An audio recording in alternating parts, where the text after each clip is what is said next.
السلام عليكم ورحمة الله وبركاته. ازيكم حبايب قلبي؟ عاملين ايه؟ يا رب تكونوا بخير. في البداية ما تنسوش تحطوا اللايك وتعملوا اشتراك في القناة اللي مش مشترك، وتفعلوا زر الجرس عشان يوصلكوا كل جديد. دلوقتي احنا في خلافات بيني وبين زوجي العزيز، خلافات بقى ما اقدرش اقول لكم رب السما. فهنتناقشوا مع بعض، بس هو مش عايز يطلع بوشه. فهنشوف بقى الاستاذ جوزي ده هيقول لي ايه. احكي يا شهرزاد. شهرزاد بقى اللي تحكي. ها قول. احكي يا زوجي العزيز ارد عليك. احكي يا زوجي العزيز. ماشي. اولا بعد اذنك. ها انا هسألك 3 اسئله اسال. وليك حق الرد في 3 ايام. تلات أيام؟ ماشي. اول سؤال، ها ما هي الحقيقه المؤكده في الدنيا دي؟ أول سؤال. المؤكدة في الدنيا ديت ايه هي؟ من غير ما تجاوب انا بقول لك سايب لك 3 ايام. اوكي. تاني حاجه،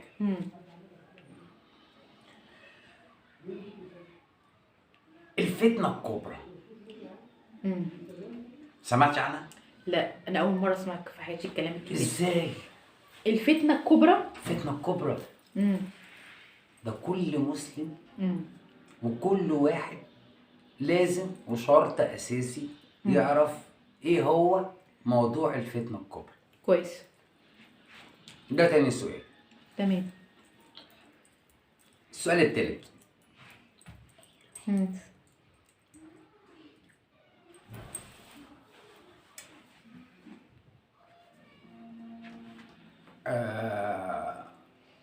موضوع كبير، والله فعلا موضوع كبير. ايه بقى؟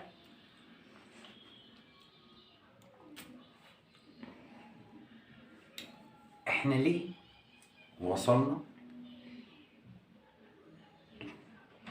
للي احنا فيه دلوقتي؟ اللي هو ايه؟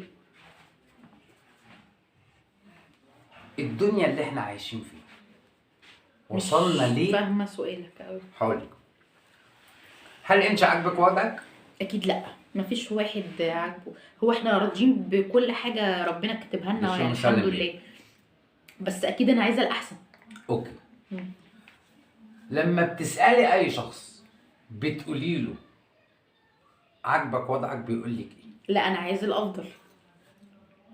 ليه بقى الناس ما بقاش عندها؟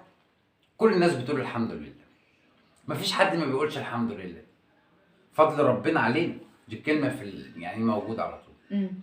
لكن ليه الناس مش عاجبها حالها دلوقتي كلها؟ ال3 اسئله دول 3 ايام وجاوبيني عليهم. اول سؤال، الحقيقه المؤكده في الدنيا ديت. تاني سؤال، الفتنه الكبرى. تالت سؤال، احنا ليه وصلنا ان محدش عاجبه حلو؟ 3 ايام وجاوبي عليا عن طريق الفيديو دوت. تصبح على خير. طب ما ينفعش انت ترد على الاسئله دي بعد 3 ايام ان شاء الله باذن الله، لان انا محتاج ان انت تدرسي وتشوفي الاسئله ديت. والله مهمين. ما انا عارفه ماشي، ما انا عارفه وهتغيري مهمين في حياتنا، لكن انا بسال هو ما انا سايبك 3 ايام ليه؟ عشان يعني تبحثي وتدوري طبعا، وابحث طبعا عشان ارد على ال3 اسئله دول. عارفه لو رديتي على ال3 اسئله دول هقول لك جمله واحده بس. ايه هي؟ هتطمني. هتطمن؟ بس تفتكروا هتطمن؟ ان شاء الله. تصبح على خير. انت من اهل الخير. 3 ايام؟ لا، هما 3 اسئله مش 3 ايام ارد عليهم. تفتكروا بقى اذاكر عشان اعرف ارد على ال3 اسئله دول؟ طيب، اللي يعرف ال3 اسئله، اجوبه ال3 اسئله دول، يكتب لي في كومنت. دلوقتي اقول لكم ما تنسوش تحطوا اللايك وتعملوا اشتراك في القناه، شيروا الفيديوهات بتاعتي وتفعلوا زر الجرس عشان يوصلكوا كل جديد. دلوقتي اقول لكم السلام عليكم ورحمه الله وبركاته. باي باي.